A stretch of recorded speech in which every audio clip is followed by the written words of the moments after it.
Right, got a quick little video for you. It is about tail shapes.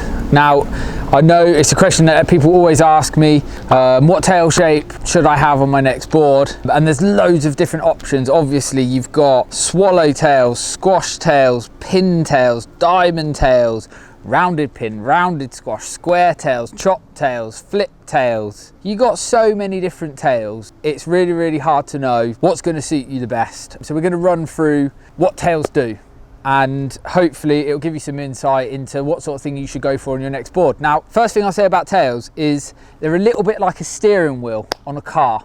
It doesn't change the suspension, the wheels, the mechanical makeup, the weight, but if you take the steering wheel off a car, suddenly you don't really have any control of it. Now, the tail is going to control how the rest of the board works. The most of your weight will go on the tail to control the fins, which give you the hold to use the rails, to use the face of the wave. So it stems from the tail. Now, what do tails do essentially? They start and dictate the speed, timing and flow of you changing from one rail to the other rail. They do that by dictating the width of your surfboard.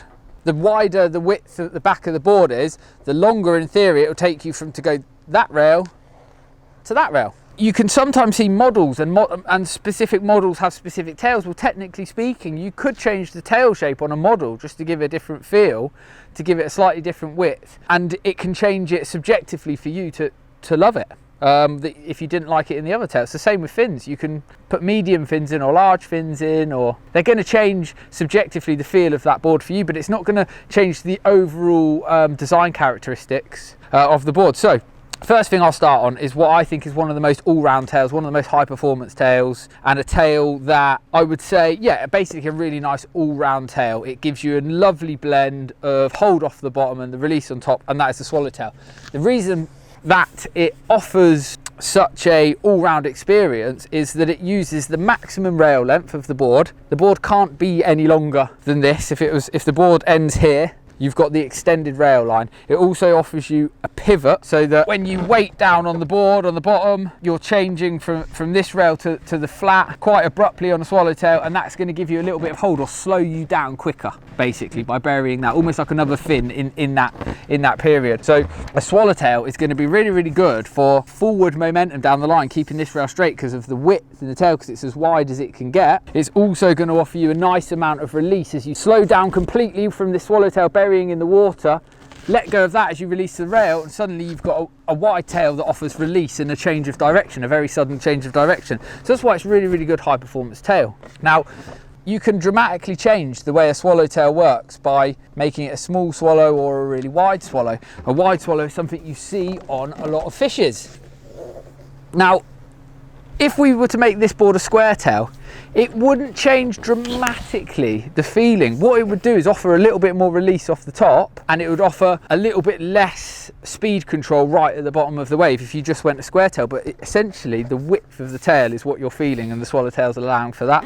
So if you want to take width out of a tail, then you get to stuff like the round tails and the rounded pintails. This is a rounded pintail. Now, what that does is that changes this curve here from abruptly changing like we do on the swallowtail. It brings it all the way into the point here, so you've got very, very little break in your rail line. That means that you've got less pivot off your turns, and you've also got a quicker response going from rail to rail. Now, this is a really, really good tail when you don't have to worry about gaining your own speed.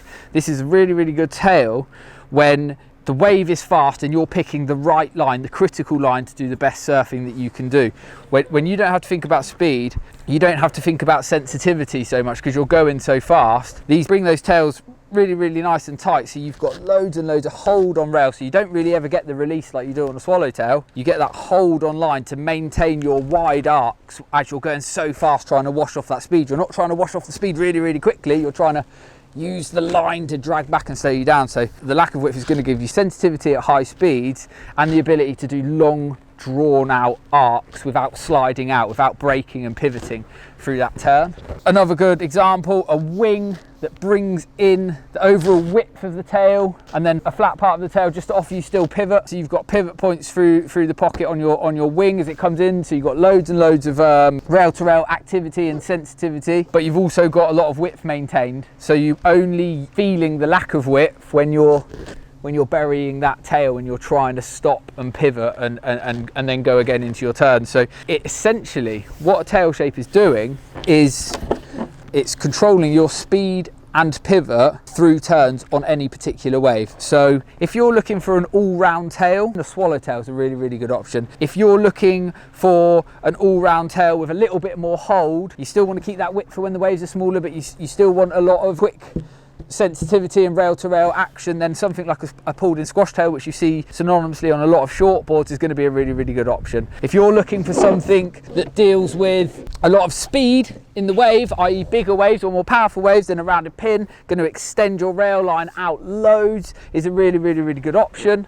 And if you're looking at something, here's a really good example, Love Machine V-bowls. You call that a pintail, couldn't you, like that? But look how wide it is. It really dramatically drags in. So this board is a very stop and start go. You put your foot on the tail, you use that point and that angle and that lack of width right at the tip to bury, to completely reset your speed. Then you stand back up and you use the width here to maintain your speed and flow again. So in short, your tail shape has everything to do with how quickly you go from rail to rail, and that governs how easy it is to control any sort of speed that you have, be it not very much speed in weak waves to loads of speed in fast waves. So when you're looking for a tail, make sure that you explain to your shaper what you want to do, what waves you want to surf, and what sort of feelings that you like to feel, i.e. a very sensitive board or something really, really forgiving, and then the shaper is going to be able to narrow down by width what sort of tail shape, and then give you a few different options as to what makes the most sense for that board.